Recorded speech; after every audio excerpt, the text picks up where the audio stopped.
over the past 20 years, our children have been academically abused and socially neglected by all parties charged by law, contract, and funding with providing them with a quality, equitable academic education. Now, we have a 20-year report card over here, which you can get a copy of to show you just what that looks like. They're all Fs and they're all Ds for 20 straight years. So for anyone in the system, regardless of their position, to say that they have done their best to get the outcomes our children need is disingenuous. It hasn't happened. And those are the facts. It's not what we believe, those are the facts. For emphasis, I will repeat what I just said.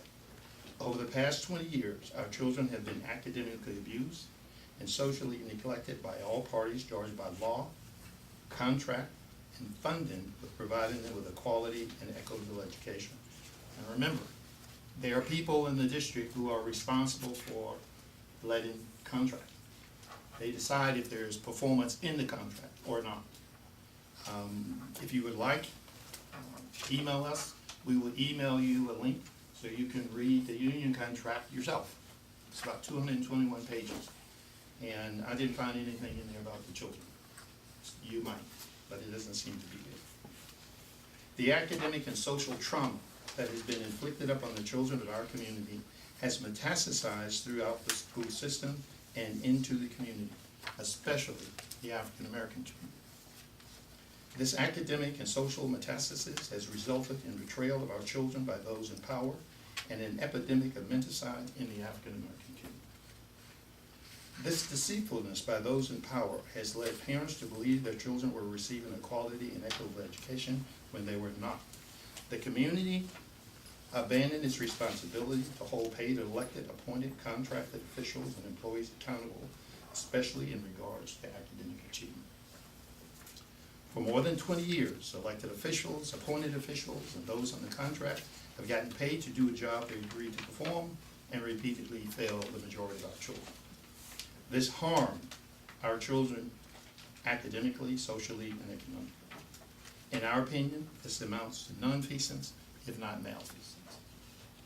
The extraordinary steps taken by the state of Ohio in 2015 should never have happened. Local control is preferred by Congress, the Supreme Court, the state, and the NAACP. This is a known and documented fact. Only 2 of over 600 plus school districts in the state have been taken over with this new law, Youngstown being the first. What was Youngstown doing wrong? It was not providing a quality and equitable education for all children, especially the disadvantaged and students with disabilities, and had no plan to correct that problem. It didn't show up in year 1 of the 20 years of failure. It didn't show up in the last year of the 20 years of failure. So those are just documented facts.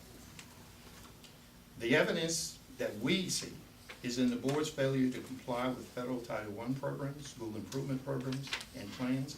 Most importantly, students with disability federal programs. Those are facts. That's why we have a task force that's looking at that specifically. Failure to effectively and successfully address racial bias in the system and failure to address concerns raised over many years by concerned citizens in the community has led us to where we are today. There is now an Academic Distress Commission and CEO charged with the responsibility and power to right the wrongs done to our children and to address the concerns of the responsible citizens who have long advocated before the board and union for a corrective academic plan that would ensure our children would receive a quality education. Whether or not we agree with the legislation handled the way it was handled is not why we're here to discuss today.